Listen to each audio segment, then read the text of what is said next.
Good morning students, I am MRK. Today class 12th Maths chapter 7 Applications of Differential Calculus exercise 7.5 இது word problem 12th sum நம்ம L Hopital rule apply பண்ணி தான் செய்கிறோம். Limit sum ஒரு initial amount ஏ0ன்னு கொடுத்துருக்கு. Invested in interest rate of r compounded n times in a இயர்னு கொடுத்துருக்கு. The value of investment after t years கழிச்சு ஒரு குறிப்பிட்ட இயருக்கு டி இயர்ஸ் கழிச்சு இது இந்த மாதிரி ஒரு ஃபங்க்ஷனாக இருக்குது. ஓகேயா, இந்த இன்ட்ரெஸ்ட் இஸ் காம்பவுண்டட் கண்டினியூஸ்லி வந்து அது இன்க்ரீஸ் ஆகிட்டே இருக்குது.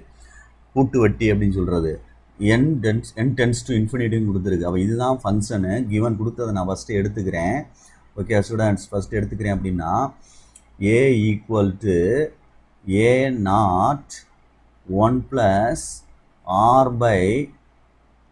r/n ஹோல் பவர் nt அப்படின்னு எடுத்துக்கிறேன். சரிங்களா, மறந்துடாதீங்க. ரைட், ஆர்டிடாது. இப்போ லிமிட் சேர்த்தோம் அப்படின்னா லிமிட் என்ன அது n டென்ஸ் டு இன்ஃபினிட்டிவ் அப்படின்னு சேர்க்குறேன். அதே மாதிரி இந்த சைடும் சேர்த்துக்கிறணும்ல, இந்த இங்கிட்டும் லெஃப்ட் சைடும் சேர்க்கணும். இது A equal to limit n tends to infinitive அப்படின்னு சேர்க்குறோம். அப்போ இது என்ன ஃபார்மெட்டில் வரும் அப்படின்றத கவனிக்கணும். ஏன்னா ஃபஸ்ட்டு அந்த ரூல் கண்டுபிடிக்கணும்ல, நம்ம என்ன ரூல் அப்படின்னு சொல்லிட்டு. அப்போ இந்த r/n அப்படின்னு எழுதுறீங்கன்னா n-க்கு பதிலாக r/infinity போட்டோம்னா anything by infinity equal to 0. அப்போ இது வந்து 0 ஆயிரும், இது 1 வந்துடும். அப்போ இங்கே மேலே என்ன இருக்குது, அப்போ a0ன்னு இருக்கும், பக்கத்தில் 1/infinity வந்துடும். இதுதான் ஃபார்மெட்டு. இந்த ஃபார்மெட்டில் இருக்குது அப்படின்னு அர்த்தம். சரிங்களா, ஃபார்மெட். ரைட், இப்போ நான் வந்து இந்த ஃபார்மெட்டில் இருந்தால் கணக்கை லாக் எடுத்தானே செய்யணும். அப்போ கேபிட்டல் ஏஸ் ஈக்குவல்ட்டுன்னு எடுத்துடுறேன். அதை கொடுத்ததை அவன் சொன்னதை a0 1 + என்ன இருக்குது r/n ஹோல் பவர் என்னடா இருக்கும் தம்பி nt அப்படின்னு இருக்கு. Okay, good. இப்போ ஏ ஈக்குவல்ட்டு எடுத்துகிட்டு வர்றேன். Taking log on both side எடுத்தோம்னா taking log on both side அப்படின்னு எடுத்துட்டேன் அப்படின்னா taking log on both side அப்படின்னு எடுத்தோம் அப்படின்னா ஓகே எடுத்தோம்னா log A equal to log a0 okay into 1 + r/n whole power nt. இந்த nt வந்து அப்படியே முன்னாடி கொண்டு வந்துடும். அப்போ ரூல் படி கொண்டு வந்தீங்கன்னா nt லாக் ரூல் படி அது உனக்கு தெரியுங்களா. அதாவது லாகு x/n இருந்தால் எப்பயுமே n log x அப்படின்னு சொல்லி 9th ஸ்டாண்டர்டில் இருக்கிறா தம்பி இது. ஓகே, 9th ஸ்டாண்டர்டில் உள்ளது லாகரிதமிக் ஃபார்மு, எக்ஸ்பென்சிவ் ஃபார்ம், இதெல்லாம் பவர் ரூல்ன்றது. சரி, அப்போ nt into log a0 into 1 + r/n அப்படின்னு எழுதிக்கிறணும். இப்போ இந்த nt இங்கே இருக்கக்கூடாது. அப்போ log of a0 into 1 + r/n whole divided by nt அப்படின்னு எடுத்துக்கிறணும். புரியுங்களா சொல்கிறது? இப்போ இங்கே என்ன இருக்குது, லாகு ஏ இருக்குது. குட். இப்போ பொறுமையாக செஞ்சுக்க. ரைட்டு, லிமிட் அப்ளை பண்ணுறேன். Limit n tends to infinitive log A. Okay, good. Next இந்த side right side limit n tends to infinitive log a0 into 1 + r/n whole divided by nt. இது என்ன ஃபார்மெட்டில் இருக்கும் அப்படின்னு பார்த்துக்கோ. இப்போ இன்ஃபினிட்டி கீழே போட்டால் கீழே இன்ஃபினிட்டி வந்துடும். இங்கே வந்து என்ன போட்டால் என்ன வந்துடும், 0 வந்துடும். லாக் 1 என்னடா தம்பி வருது இதில் கவனிச்சு பாரு. a0 இருக்குது, லாக் a0ஓட வெளியில் எடுத்துக்கலாம், ஒன்றும் பிரச்சனை இல்லை. 1 இங்கே என்ன வந்துடும் r/infinity 0. அப்போ லாக் 1 0ன்னு வருது. கீழே என்ன இருக்குது, இன்ஃபினிட்டி கொடுத்துருக்கு. அப்போ இன்ஃபினிட்டி கொடுத்துருக்கு, மேலே வந்து 1/0 1 + r/n. சரிங்களா, ரைட், nt. அப்போ இது வந்து கீழே போட்டு பார்த்தீங்கன்னா இன்ஃபினிட்டி வரனால இன்ஃபினிட்டி பை இன்ஃபினிட்டி ஃபார்ம் கீழே பார்த்துட்டிங்கன்னா மேலே எழுதிடலாம். இன்ஃபினிட்டி ஃபார்ம் இந்த கீழே பார்த்துட்டேன்ல, அதை வச்சு மேலே எழுதிட்டேன். Okay, limit L Hopital rule use பண்ணணும். பை எல் ஹாஸ்பிட்டல் ரூல்ஸ் படி யூஸ் பண்ணோம்னா, அதாவது டிஃபரன்ஷியேட் பண்ணுறது அர்த்தத்தை சொல்கிறேன். எழுதி தான் எழுதணும். என்ன limit n tends to infinity log of a0 இருக்கட்டும், இல்லை a0 வெளியில் எடுத்துக்கோ, a0 வெளியில் எடுத்து வச்சுக்கோ தனியாக, ஏன்னா டிஃப்ரென்ஷியேட் பண்ணணும்ல. a0 வெளியே எடுத்துட்டிங்கன்னா லாக் இன்ட்டு இந்த இதுதான் டிஃப்ரென்ஷியேட்டு. a0ன்றது ஒரு கான்ஸ்டன்ட் தான், இதுதான் டிஃப்ரென்ஷியேட்டு. அப்போ லாக் ஆஃப்னு சொல்லல 1/1 + r/n அப்படின்னு எழுதணும்.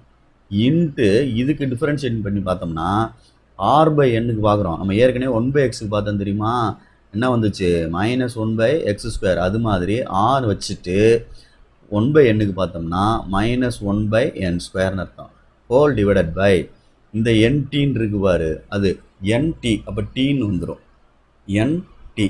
ntன்னு வருமா? வராதில்ல. ஏன்னா உனக்கு வந்து ரெசிப்ராக்கல் பண்ணையில் தப்பாக இருமல தம்பி, பற்றியா மிஸ்டேக் பண்ணிட்டோம். இது ntன்னு எழுத முடியாது, 1/nt தான் எழுத முடியும். இது என்ன எழுத முடியும் அப்படின்னா தான் ரெசிப்ராக்கல் பண்ணால் சேம் மீனிங்கில் மாறாமல் போகும். மிஸ்டேக் ஆகிடுச்சு பாரு, கொஞ்சம் கேர்ஃபுல்லாக. இங்கனக்குள்ளே எழுதையில் 1/ntன்னு எழுதினா தான் கீழே நாட் டிஃபைன் வரும், மேலே நாட் டிஃபைன் வரும். இங்கே கீழே போட்டால் 1 இப்போ 0/0 ஃபார்ம் மாறிடுச்சு பாரு. என்ன மாறிடுச்சு? 0/0 ஃபார்மேட் அப்படின்னு மாறிடுச்சு இந்த இடத்துல. கவனிச்சிக்கோ, ஏன்னா கீழே வந்து 0 கிடைக்கிது. 0/0 ஃபார்மேட்.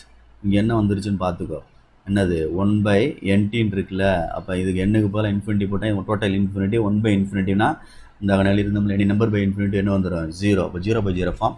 அதுக்கப்புறம் அப்ளை பண்ணி கொண்டு வரேன். அப்போ இதுலேயும் அதே மாதிரி கீழே டிஃப்ரென்ஷியேட் பண்ணையில், டினாமினேட்டர் பண்ணையில் 1/ntன்னு இருக்குது. அப்போ 1/t இருக்கட்டும், 1/nக்கு பார்த்தோம்னா -1/ என்ன வந்துடும்? n². குட். அப்போ இது ரெண்டையும் செட் ஆஃப் அப்படியே அடிச்சிட்டோம்னா சரிங்களா. இப்போ அப்படியே ரிவர்ஸ் பண்ணி கரெக்ட் பண்ணுறேன். Limit n tends to infinitive r/1 + r/n into t/1 அப்படின்னு ரிவர்ஸில் வந்துடும். சரிங்களா. ரைட். இப்போ எழுதுகிறேன்.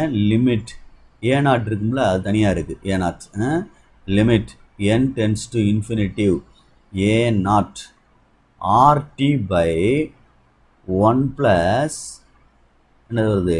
r/n அப்படின்னு வருது. Okay, good. இப்போ நான் அப்ளை பண்ணி பார்க்க போகிறேன். என்ன அப்ளை பண்ணி பார்க்க போகிறேன் அப்படின்னா இன்ஃபினிட்டிவ் அப்ளை பண்ணி பார்க்க போகிறேன். இப்போ இதுக்கு என்ன கிடைக்கும் அப்படின்னு சொல்லிட்டு இந்த இதுக்கு செட் ஆஃப் அப்ளை பண்ணி பார்த்தோம்னா பொறுமையாக அப்ளை பண்ணுவோம். இது வந்து என்ன ஆயிரும்? இன்ஃபினிட்டி போட்டோம்னா n இல்லை மேலே. அப்போ a0 இருக்கும், ஆர்டியும் இருக்கும், டிவைடட் பை 1ன்னு வந்துடும். அப்போ என்ன வந்துடும்? a0ன்னு வந்துடும். என்ன வந்துருச்சு இதில்? rt அப்படின்னு வந்துடும். a0 இன்ட்டு rt அப்படின்னு வந்துடும். Okay students, good. இங்கே என்ன இருக்குது? லாகு ஏன்னு இருக்குது. லிமிட்டு என்ன இருக்குடா தம்பி? n டென்ஸ் டு இன்ஃபினிட்டி அப்படின்னு இருக்குது. Okay, good. அப்போ அடுத்து என்ன செய்யணும் அப்படின்றத கொஞ்சம் யோசித்து நிதானமாக செய்ப்போம். பார்த்துக்கலாம், இதிலே முடிச்சிருவோம் ஒன் சைடு பேஜ்லேயே. Right, good. இப்போ பை காம்போசிஷன் ரூல் அப்படின்னு சொல்லிட்டு லாகை வெளியே எடுத்துட்டோம்னா பை காம்போசிஷன் தியரம் சொன்னாலும் சரி, சில டீச்சர்ஸ் தியரம் சொல்லுவாங்க, ரூல்லாம் ஒன்று தான், பயப்படாத. பை காம்போசிஷன் தியரம் அப்படின்னு எழுதினாலும் சரி, ரூல்னு எழுதினாலும் சரி, எல்லாம் ஒன்று தான், பயப்படாத. அந்த ரூல்ஸ் படி எழுதுகிறேன் அப்படின்னு நான் சொல்கிறக்காண்டி லாக் வெளியில் வந்துடும். Limit n tends to infinitive a equal to அப்படின்னு எழுதி a0 என்ன வந்துடுச்சு? இன்ட்டு rt அப்படின்னு எழுதணும். இதில் ஈன்றது எக்ஸ்போனன்ஷியல் ஃபார்முக்கு மேலே கொண்டு போனோம்னா இது இந்த சைடு வந்துச்சுன்னா இது இந்த சைடு போயிடும். அப்போ என்ன வருது?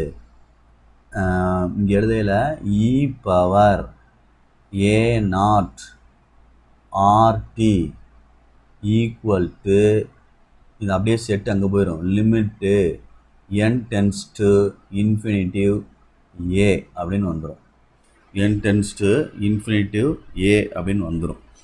சரியா சொல்கிறது? இதில் a0 அப்படின்றது கான்ஸ்டன்ட்டு, அதனால் நம்ம அதை எப்படி வேணாலும் வச்சுக்கலாம்.